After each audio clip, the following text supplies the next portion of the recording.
Where's the girl?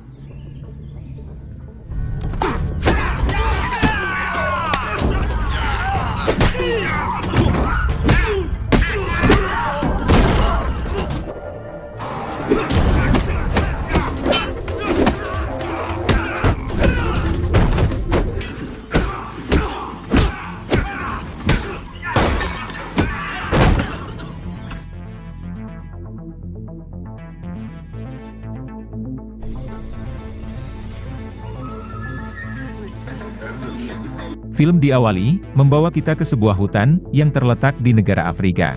Memperlihatkan tim pasukan khusus Amerika, yang sedang menyerbu, markas kelompok pemberontak brutal. Sehingga baku tembak sengit, tidak dapat lagi dihindari.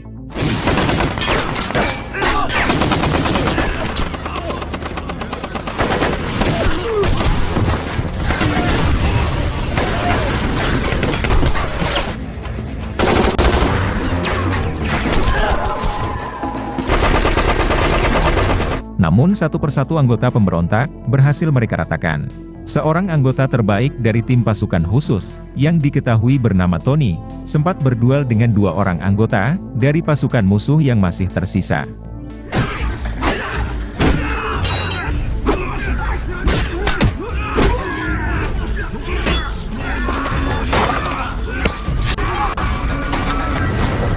Akan tetapi, Tony tidak hanya handal dalam menembak, tapi juga lihai dalam berduel. Hingga dengan mudah, Tony berhasil membantai mereka berdua. Setelah misi selesai, Kapten Pasukan Khusus meminta agar seluruh anak buahnya kembali harus mempersiapkan diri. Karena dalam waktu 1 minggu lagi, mereka akan terbang ke negara Irak untuk membantai kelompok teroris brutal. What do you ask, Max? You're not having doubt. Just asking.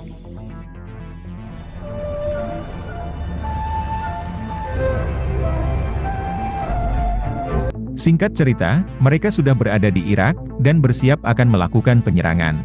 Kali ini Tony bertugas sebagai sniper, yang membidik musuh dari jarak jauh. Sehingga baku tembak sengit, tidak dapat lagi dihindari.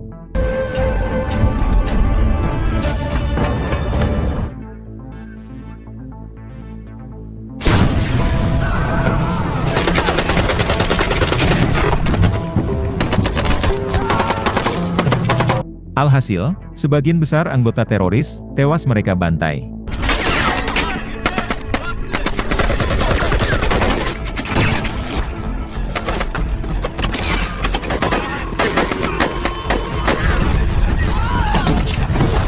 Kemudian, si kapten menugaskan Tony, mengejar dua orang anggota teroris, yang bersembunyi di rumah warga.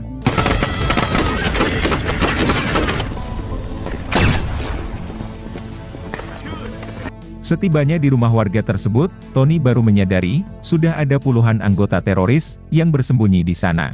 Sehingga dengan terpaksa, Tony harus melawan mereka semua seorang diri.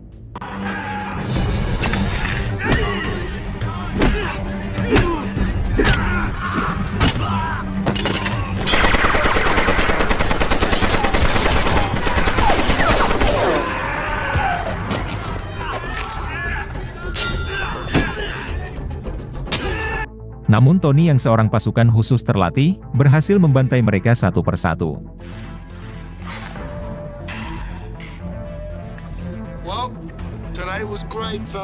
Setelah misi di Irak ini selesai, Tony dan pasukannya, lantas mengabadikan kemenangan mereka, lewat sebuah foto bersama.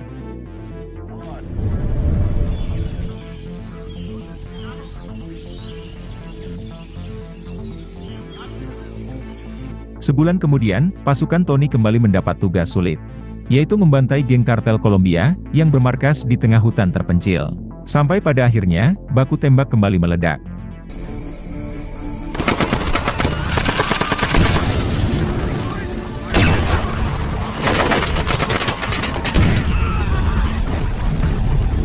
Sementara itu, Tony menemukan seorang wanita, yang dipaksa oleh geng kartel. Karena wanita ini tidak bersalah, Tony pun menolak menghabisinya. Namun sialnya, sebuah granat tiba-tiba meledak, hingga menewaskan si wanita.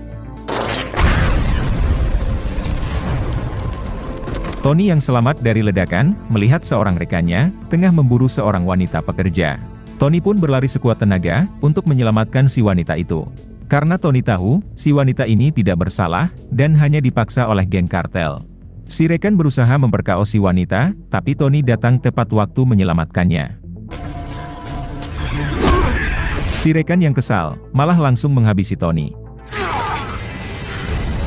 Wanita ini mengira, kalau Tony sudah tewas, hingga ia pun memilih mati, dengan cara meledakkan granat di tangannya.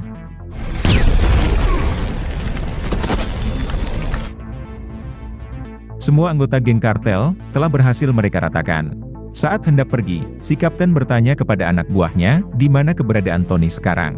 Si Rekan yang menghabisi Tony, yang diketahui bernama John, menyarankan agar mereka segera pergi. John sengaja berbohong, berkata kalau dirinya melihat, Tony ditembak oleh musuh, dan John sangat yakin, Tony sudah tewas. Tapi si kapten tidak percaya, dan menugaskan semua anak buahnya, untuk menemukan keberadaan Tony, dengan menelusuri hutan tersebut.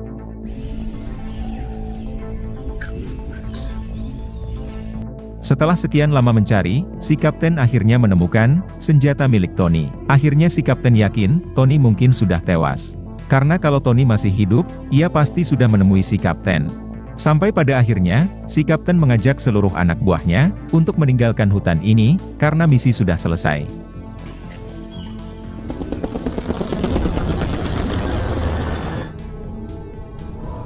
Tak lama setelah mereka pergi, Tony yang tadinya sekarat, ternyata masih bernafas. Akan tetapi, akibat tusukan tajam dari John, membuat vita suara Tony terganggu. Dengan sisa tenaga yang ada, Tony berusaha mencari pertolongan. Setelah cukup jauh berjalan, Tony tiba di sebuah desa. Tak lama berselang, Tony pun kembali tak sadarkan diri, tepat di depan sebuah gereja.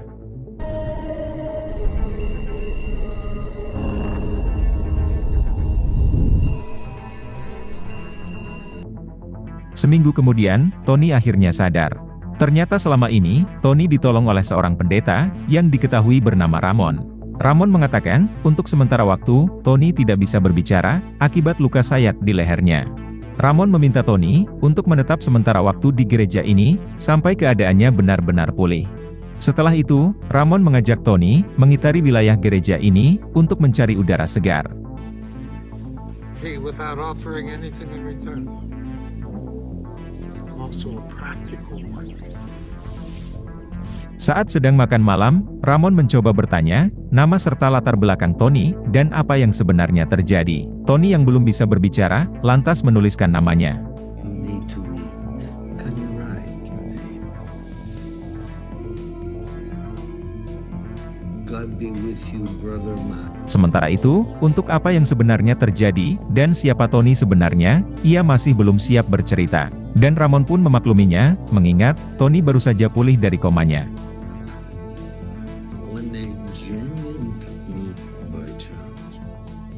Di keesokan paginya, Ramon lantas meminta Tony, membantunya membersihkan gereja.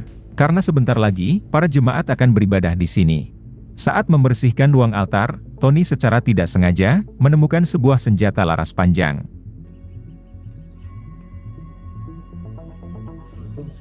Ramon lantas memberitahu Tony, senjata itu adalah milik dirinya, yang ia gunakan untuk berburu. Jika Tony juga hobi berburu, Ramon lantas mengizinkan Tony, menggunakan senjata tersebut.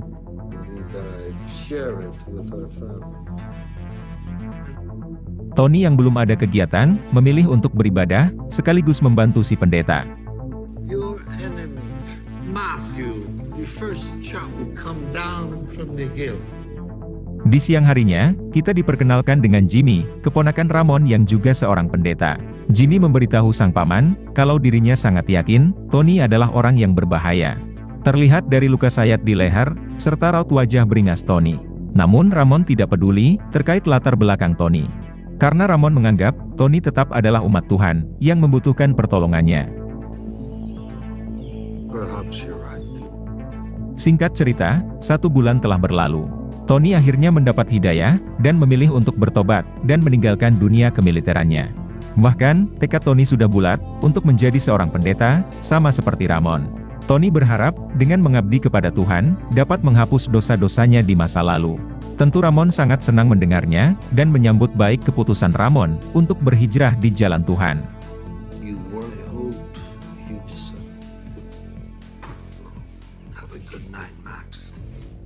Singkat waktu, 6 bulan telah berlalu.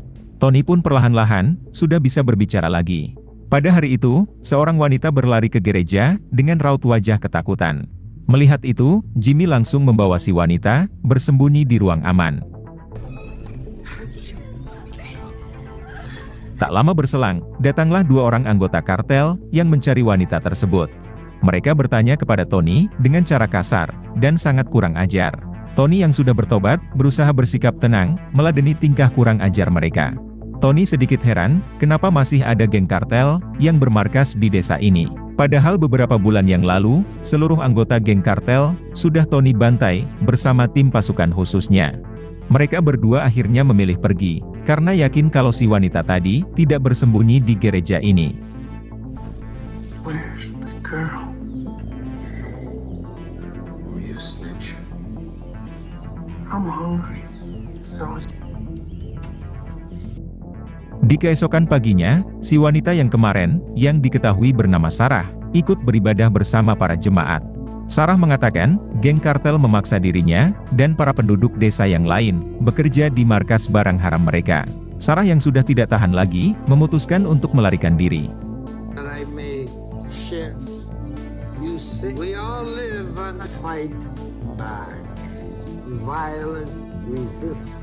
Tak lama kemudian, kedua anggota geng kartel kembali mendatangi gereja ini. Mereka berdua sangat marah, karena pihak gereja telah menyembunyikan Sarah, wanita yang mereka cari kemarin. Kemudian, mereka membawa paksa Sarah kembali ke markas barang haram mereka. Si pendeta sudah berusaha menasihati mereka baik-baik, agar tidak membawa Sarah. Tapi mereka tidak peduli, dan bahkan mengancam akan membakar gereja ini, apabila si pendeta berani ikut campur. Tony yang sudah bertobat, terpaksa harus kembali membrutal, untuk menyelamatkan Sarah.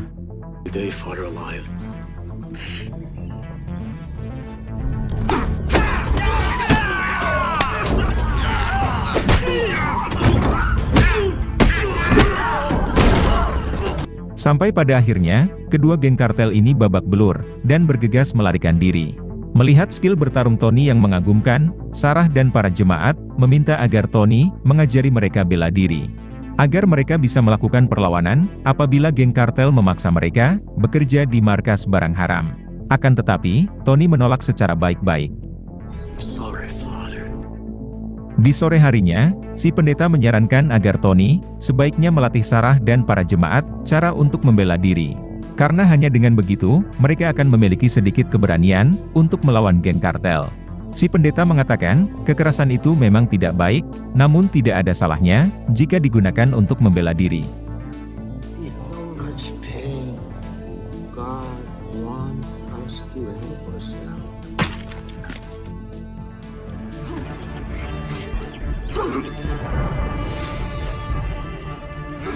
Sementara itu, kedua anggota geng kartel tadi langsung mendatangi markas, melapor kepada si ketua mafia. Yang mana ternyata, si bos mafia mereka, tak lain adalah si kapten, alias mantan atasan Tony. Ternyata setelah membantai seluruh geng kartel, si kapten dan pasukannya tidak pulang, tapi memilih menetap di markas, dan berbisnis barang haram, mengambil alih kekuasaan geng kartel. Karena gaji di kemiliteran, tidak bisa membuat mereka kaya raya, kecuali melakukan korupsi. Sedangkan keuntungan yang mereka dapat dari hasil berbisnis barang haram, jumlahnya malah berkali-kali lipat dari gaji mereka di kemiliteran. Kedua anak buah si kapten melapor, mereka telah dihajar oleh seorang pendeta yang berkepala plontos. Secara kebetulan pula, mereka melihat foto si pendeta bersama pasukan si kapten saat bertugas di Irak dulu. Yang mana si pendeta tersebut tak lain adalah Tony. He was not a priest. That's the guy that was in the church. I swear. Oh, well, he's dead, boss. We left him. Mendengar hal tersebut, tentu saja si kapten dan seluruh anggota pasukannya kaget. Karena mereka mengira Tony sudah tewas sekitar 7 bulan yang lalu. Saat itu juga, kapten dan seluruh pasukannya mendatangi gereja tersebut, yaitu untuk memastikan kebenaran ucapan kedua anak buahnya ini. Singkat cerita, mereka sampai ke gereja. Mereka sama sekali tidak menyangka, ternyata Tony masih hidup, dan sekarang menjadi seorang pendeta. Kendati demikian, si kapten sangat senang, Tony ternyata masih hidup, dan akan ia rekrut kembali, bergabung ke dalam tim pasukannya.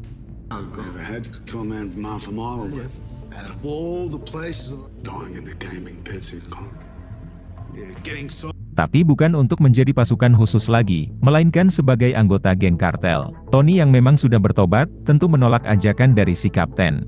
Mendengar hal tersebut, si kapten pun memaklumi. Si kapten lantas mengundang Tony makan malam di markasnya. Representative of the sun. Your fight is not here, Leclerc. Forget my past. You're not here to see me, are you? I'll let all of this slide if Max joins me for dinner tonight, yeah? Tonight at 8. Singkat cerita, Tony sampai di markas, namun bukan untuk memenuhi undangan makan malam dari si kapten. Reverend Max to see you, sir.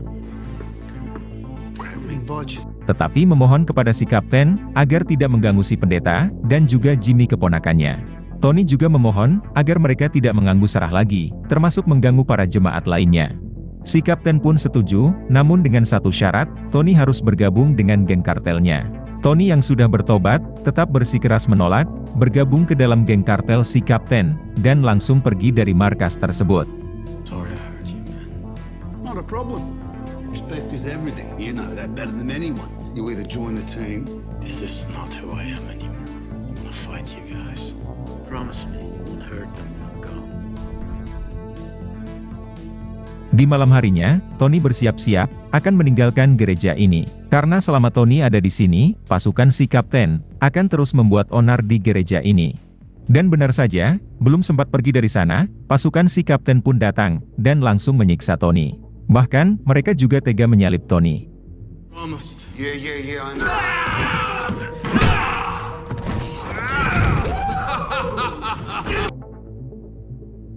Si kapten terpaksa menghabisi Tony, karena selama Tony masih hidup, bisnis geng kartelnya akan terancam. Setelah itu mereka keluar, dan bersiap akan menghancurkan gereja tersebut. Akan tetapi, Tony berhasil meloloskan diri, dan keluar dari gereja tersebut.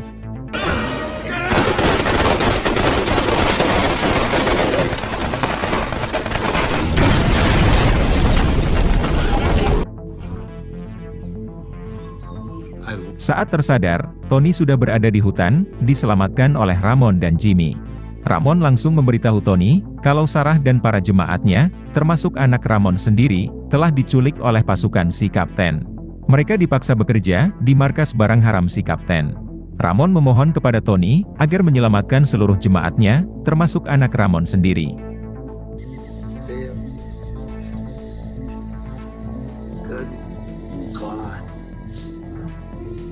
Karena hanya Tony saja yang mampu melawan geng kartel brutal tersebut. Seminggu kemudian, Tony akhirnya kembali pulih.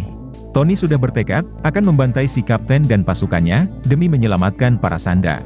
Tony juga tidak lupa untuk melatih kekuatan fisiknya. Karena yang akan ia lawan adalah mantan tim pasukan khusus terlatih.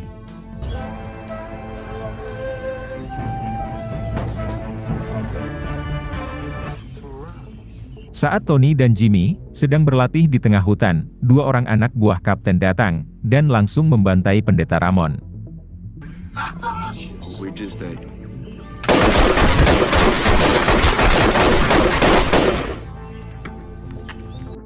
Tak lama kemudian, Jimmy kembali, dan mendapati si pendeta sudah tewas bersimbah darah. Tony yang sudah menganggap Ramon seperti ayah kandungnya sendiri, tentu dirinya sangat terpukul dan marah. Saat itu juga, Tony mengambil senjata milik si pendeta Ramon. Tony tampak sudah tak sabar untuk menuntut balas dengan cara yang brutal.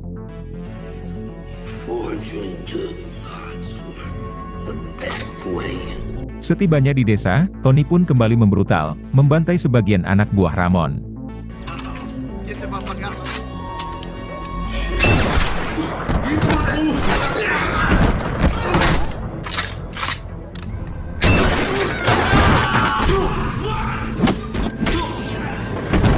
Di tengah itu, si anak buah melapor kepada si kapten perihal Tony yang membrutal. Si kapten kembali dibuat kaget karena dirinya mengira Tony sudah tewas. Saat itu juga, kapten membawa seluruh anak buahnya untuk membantai Tony. Sementara itu, Tony masih terus lanjut membrutal.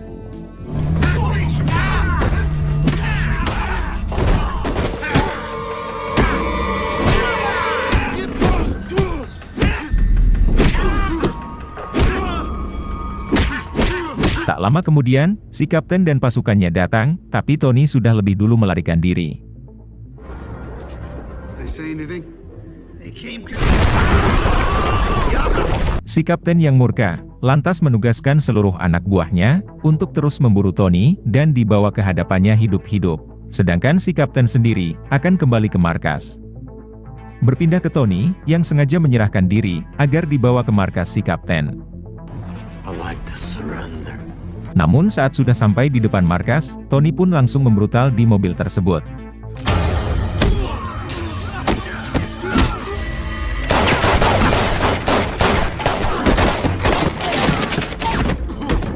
Sampai pada akhirnya, Tony berhasil membantai mereka semua.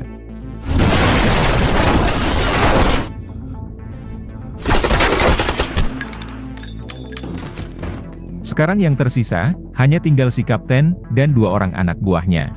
Namun tak butuh waktu lama, kedua anak buah si kapten berhasil Tony bantai.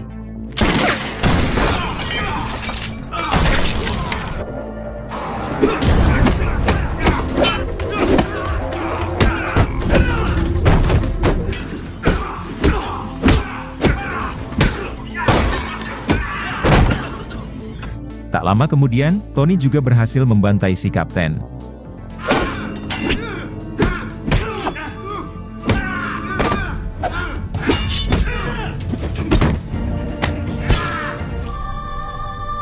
Setelah itu, Tony berpamitan kepada Jimmy. Tony akan mengembara ke desa lain untuk memulai hidup yang baru. Kemudian, film pun selesai.